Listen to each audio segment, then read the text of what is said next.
Step 3, for those of you who are wondering what was next, it is purchasing a logbook. So this is the one that I recommend.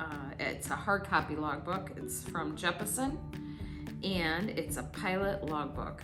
My number 1 logbook looks like this, and I have 8 total that look like this. This is a new one for my lighter than air experiences because I'm a student pilot with that. So I have had past experiences in my other logbooks, and I have transferred those times directly over to this one. Now, if you have had your intro flight and you have not signed that time off yet from an instructor, then you can have that instructor go ahead and put that hour in your logbook that you've now purchased, and you will start to build your time here.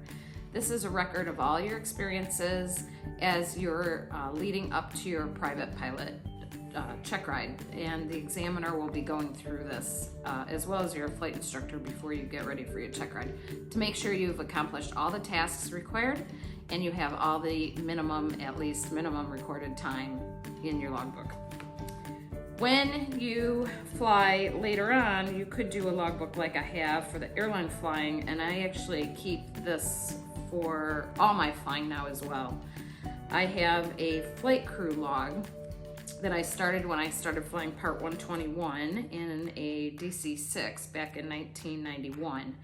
And this one is book 11 right now. You can see it's really tiny, and it's a great one to have for the airline flying that I do. Plus I put everything in this one. So my actual main logbooks are not quite up to date. I stopped about 4 years ago when I was logging 787 time. It was a little trickier to put in this one. So I have all my required time in this one, as well as all my pleasure flying in this one. So I have this one is my most up to date, but I don't total the times in this one. When you proceed on with your flying and your training, if you're going on for a career, this is something nice to have, but not necessary. But you do want to make sure that you have all the time recorded that you're supposed to have. At some point, you're not necessarily even going to have to log if you don't want to. One thing I'd like to mention is that the logbook should be neat and legible as much as possible. So I recommend, if you're going on the career path, to do everything in black ink like this one is, and to try to have it as legible as possible.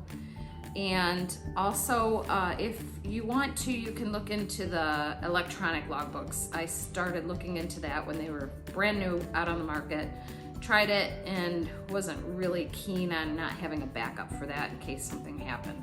So that is an option. A lot of people do like the electronic. I'm not saying don't do it. You just have to decide if it's right for you.